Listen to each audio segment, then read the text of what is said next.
And to do 20 minutes, MERVYN Langford.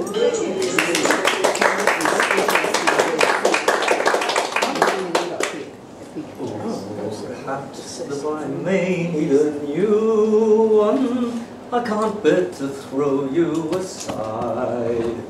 You've been a good friend and a true one on many a blazing hot ride. You've streaked it by moonlight, old fellow, when the cattle were going like smoke. You've heard the wild bulls ringing bellow in his stronghold of Brigalow and Oak.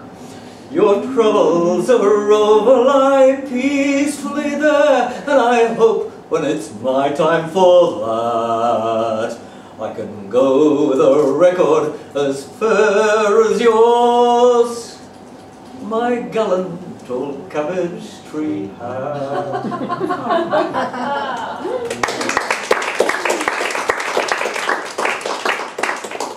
And this blue blood full moon eclipse that we're going to see tonight from 10 to 10 through to about 4:30 in the morning, despite the 90% cloud cover that's predicted, is going to be our last opportunity to see this coming together again for the next 432 years. So I think a few of us won't still be on the verandas of the nursing home by then.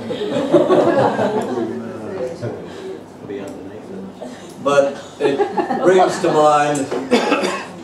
mind a very famous poem about the moon and the moonlight. My apologies to the people in the front row, I can get a bit voluble in this one. Alfred Lord Tennyson. The wind was a torrent of darkness among the gusty trees. The moon was a ghostly galleon tossed upon clouded seas. The road was a ribbon of moonlight looping the purple moor, and the highwayman came riding, riding, riding. The highwayman came riding up to the old inn door. He'd a French cocked hat on his forehead, a bunch of lace at his chin, a coat of the claret velvet, and breeches of brown doeskin.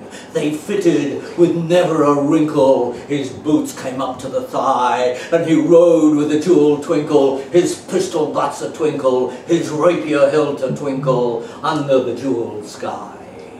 Over the cobbles he clattered and clanged in the moonlight, and he tapped with his whip on the shutters, but all was locked and barred.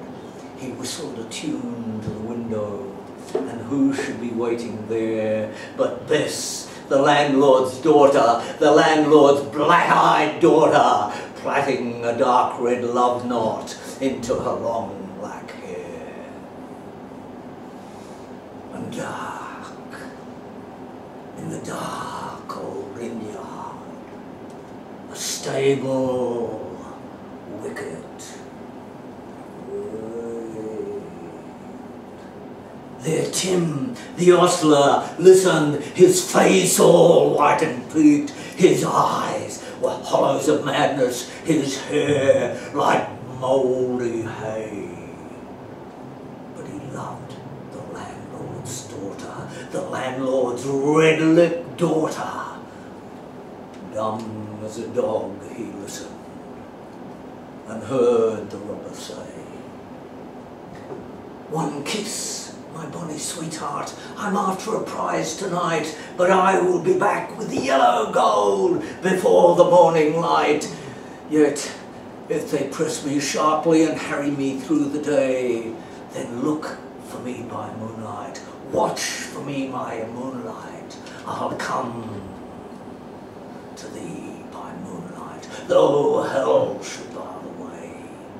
He rose erect in his stirrups, he scarce could reach her hand, so she loosed her hair in the casement. His face burnt like a brand as the black cascade of perfume came tumbling over his breast, and he kissed its waves in the moonlight. Oh, those sweet black waves in the moonlight. Then he tugged at his reins in the moonlight and galloped away to the west.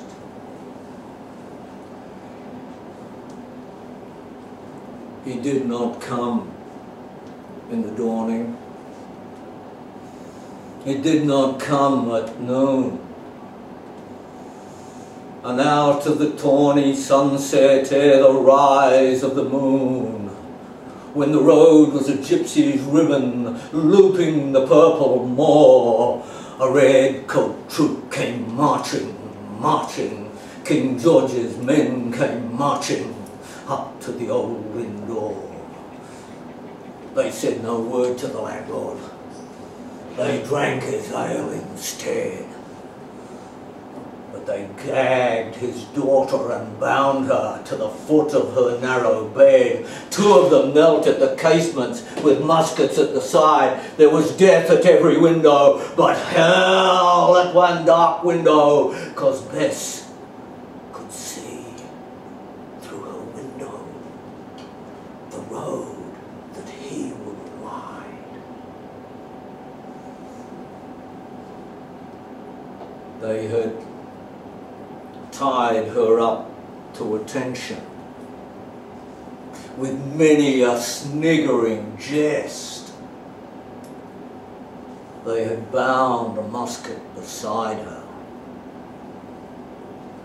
with a barrel beneath her breast. Now keep good watch. And they kissed her. She heard the dead man say, "Look for me by moonlight, watch for me by moonlight, I'll come to thee by moonlight, though hell should not bring." She stretched her hands behind her, but all the knots held good. She writhed her hands till her fingers were wet with sweat or blood. They stretched and strained in the moonlight.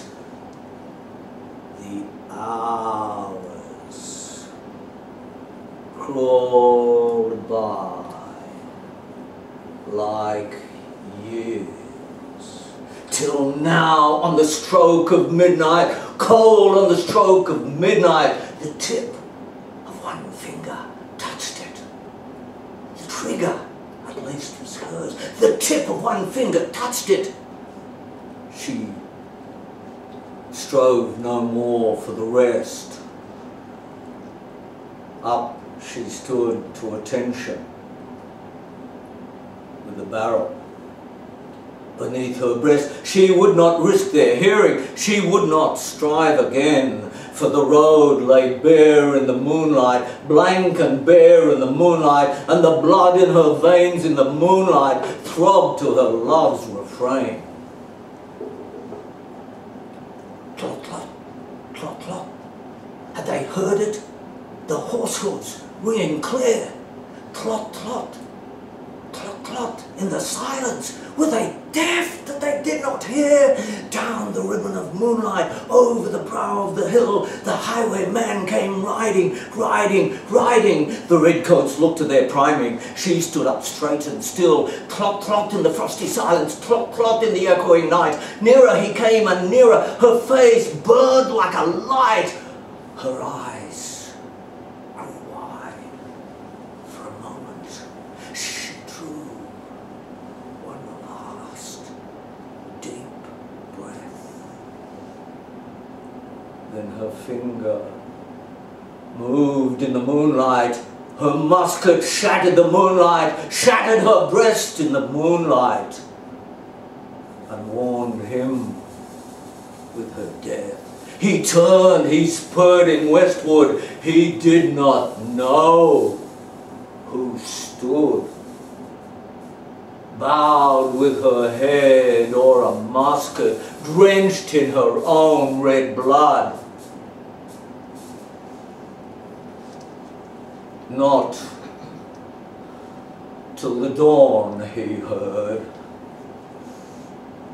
and slowly blanched to hear how Bess, the landlord's daughter, the landlord's black-eyed daughter, had watched for her love in the moonlight, and died in the darkness there. Black, he's burned like a madman, brandishing his rapier high, with the white smoke rolling behind him, brandishing his rapier high. Blood red were his spurs in the golden noon, wine red his velvet coat, when they shot him down in the highway, down like a dog on the highway, and he died in his blood on the highway, with a bunch of lace at his throat.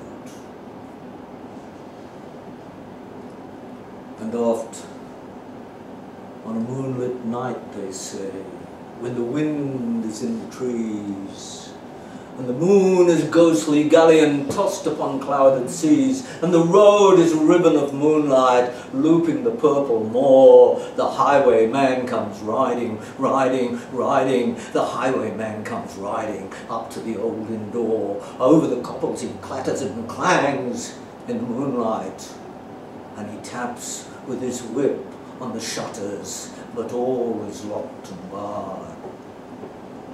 He whistles a tune to the window, and who should be waiting there but Bess, the landlord's daughter, the landlord's black-eyed daughter, plaiting a dark red love knot into her long black hair.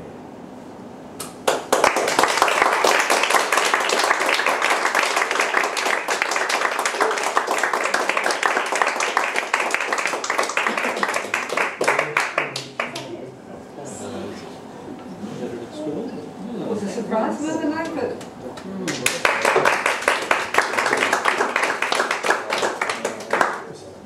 Mr. Roach.